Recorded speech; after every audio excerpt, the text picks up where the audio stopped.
Be careful when you pull your strip off the outside. You don't want to end up having a situation like this. Yeah, I just dumped about 13 blue LEDs out on the table there. But to give you an idea of the size of the LEDs, that is a single LED next to my my X-Acto there. And what we'll show you real quick while we have these out is the diode test function. You will need a multimeter to mark positive and negative ends. So we're going to go ahead and dial this to the diode test function, and then we will grab our ends here, and you'll notice that if I touch the ends of these one direction, and let me actually get it flipped back upside right where you can actually see what we're doing. Okay, so you see if I touch it this direction, now that I flipped it, it will light. So that is now positive on the bottom. If I flip my contacts around the other direction and try to test it the other way, it'll do absolutely nothing. So again, let me go back to this direction, and you'll see it'll light. Now, the reason it's so dim here right now is with the diode test function, it sends a very, very low voltage current through here. They will be much brighter like you saw before once we have them hooked up to the resistor and a proper battery. And now this is something you don't want to do with the battery because you'll blow it out, right? Yeah. Just this little low resistance from the tester. Yes, that is one thing. To until you have the resistor soldered onto your LED, you do not want to test them with a straight 1S LiPo. You will pop them because the forward feed voltage is not enough to drop it across the battery. You'll have too much voltage running through these without a resistor in place.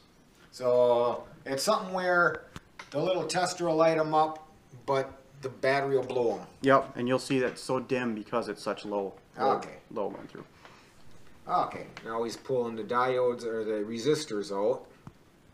And you'll notice we're not using the same size resistors as the you can get smaller resistors, but I found them too hard to work with, so we're using, I believe these are 1206 size resistors, and they will go with each one of these LEDs soldered in place here shortly. Oh, so these are bigger than the ones that we used on our original blades? No, these are the same size as the original ones we did. I just decided to go a little bit bigger. You can't, I'm just saying, for those guys out there, if you wonder why we didn't go with smaller sizes yet, is it just becomes too hard to work with. There are smaller ones out there. And trust me, these things are hard to work with the way it is. Alright, so we're going to add a little bit of flux to each one of the resistor tips just to help the solder flow. Hopefully that'll let us stick these on first try. Sometimes this is a little bit of a trial and error. If you're really good at soldering, you'll probably have less of an issue than I do, but if you're like me and this is just kind of your first attempt at soldering stuff this small, it'll take a little bit of time. Now, originally we just did it right on the wood cutting board here, but Matt's trying the paper this time with the soldering. Last time he did it, he didn't have an issue with it starting on fire or anything. So okay, and my tip is dirty here, so I'm going to clean it. Cleanliness with this size solder job is going to be a real requirement. And we just want a little bit of solder there. And we're going to touch it. Yep, and that one came off.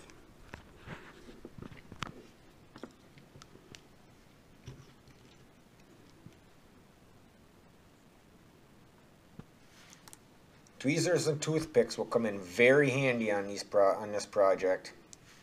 It's almost like your go-to tools.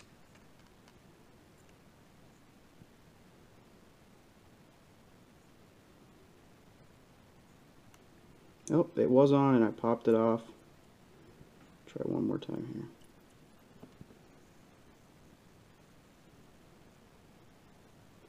The other thing you want to be careful of is not putting too much direct heat on the LED itself. You will burn through the plastic covering on there, and then you'll short it out eventually. So that's one. Let's see, I think we've got a, yep, looks like we've got a successful solder there. So I'm using the tape to hold as a third hand. We'll go ahead and peel this one off. And there you have it, one complete LED resistor connection. And now that we do have a resistor soldered on it, we can test with full battery voltage.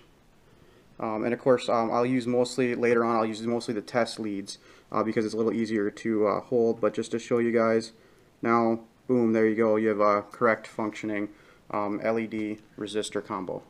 Now look at the size of that. Just to give you guys an idea how small this is that we're working with. This is a toothpick. Look at that. And that's a toothpick. The other component we haven't touched on yet is what we'll actually be soldering those to. You'll see that a little bit later on. These are going to go on copper dollhouse trace tape, 1/8 inch self-adhesive copper tape, and that's what we'll be making, soldering these two once we are on our blades on the way up, and you'll see video and photos of that following.